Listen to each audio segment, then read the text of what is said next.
Hello everyone, thanks for joining us here on Horizon. Well, Oklahoma has one of the lowest unemployment rates in the nation, which by all accounts is good news. Yet there is a growing concern over the availability of qualified workers. It's called a skills gap, and it is where we begin today. Joining me now is our Andy Barth. Well, Rob, unlike most other states, in Oklahoma, workers aren't looking for jobs as much as jobs are looking for workers. It's an issue that has everyone's attention from the state capital to industry and education.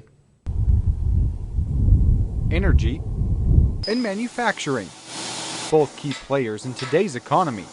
But with baby boomers retiring, they're leaving behind a big problem. We're seeing more and more retirements coming up of legacy knowledge leaving our operations.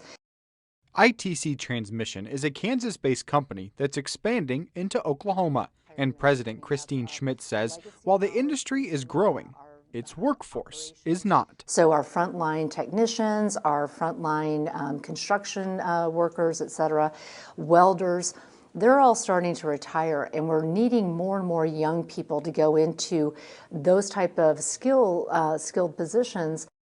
A common problem. And Carlisle Food Service CEO Mark Meadors says the answers to the problem must evolve.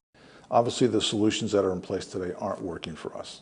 We've got lots of people that are looking for work. We have lots of jobs, all industries, and they're not fitting well together. So the solutions that we've lived with in the past aren't working. And Meadors says the solution? A strong partnership between industry and education. I think one of the solutions is for employers to take a more active role engaging educators and finding ways to create training programs to meet the needs that employers have. Which is where the Oklahoma Department of CareerTech comes in. State Director Marcie Mack. From our standpoint in career and technology education, it's very important to make that partnership with business and industry to make sure that we are providing the technical skills and the training to future employers or even employees, future employees or employees they may currently have, and they've updated their technologies or their way of competing not only within Oklahoma but globally. We can step in and help them customize that and help them get a workforce that they need to be able to continue to grow. Glen Johnson is Oklahoma's Chancellor for Higher Education and says today's good-paying jobs require education after high school.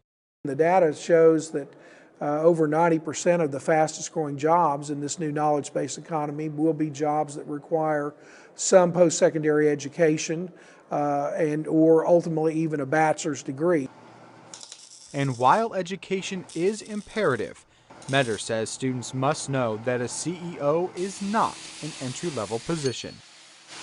I think kids have to recognize and understand it's okay not to be the head of a company or not to be the head of sales, not to be an engineer, not to be in IT. It's okay to operate a machine. It's okay to be a tradesman. It can be very lucrative. It can be very lucrative. And at Mills Machining, Chuck Mills says it's often hard to convince potential employees to join the manufacturing workforce. It's pretty tough because I think that with media and with parents, it's like, oh, let's all go to college and be a doctor, be an attorney, be a scientist, be a forensic scientist, whatever. They don't really think about manufacturing as a career. And there are great opportunities. You can easily make $50,000 to $100,000 in a manufacturing environment, and people just don't realize it. But training is a must. In many instances, of course, they don't have to go to college. They can go to a CareerTech, get a certificate, or a community college. With just a little education, maybe even just a year or two past high school, you can be knocking down some pretty good dollars. And Mack says CareerTech is poised to meet the needs of companies from all across Oklahoma.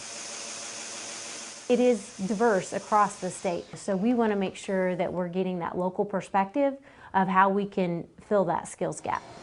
All while keeping costs low.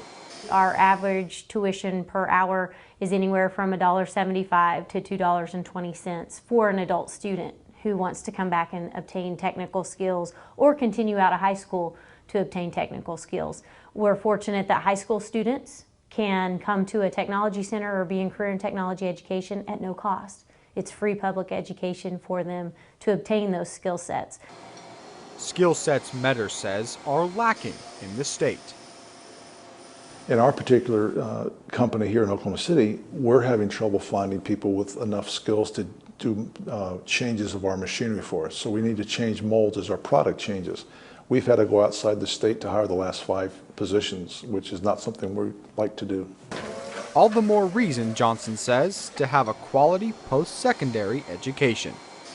More college graduates, more individuals with certificates will mean that Oklahoma is going to be more competitive as we go into this new environment and this global economy. Where having in-demand skills will be the key to succeeding in our ever-changing economy. Well, now Governor Fallin has unveiled her Oklahoma Works initiative, which is a strategic plan to not only meet industry needs, but educate tomorrow's workforce on wealth-generating jobs. Now, I'm assuming we're not the only ones in the nation facing this skills gap dilemma.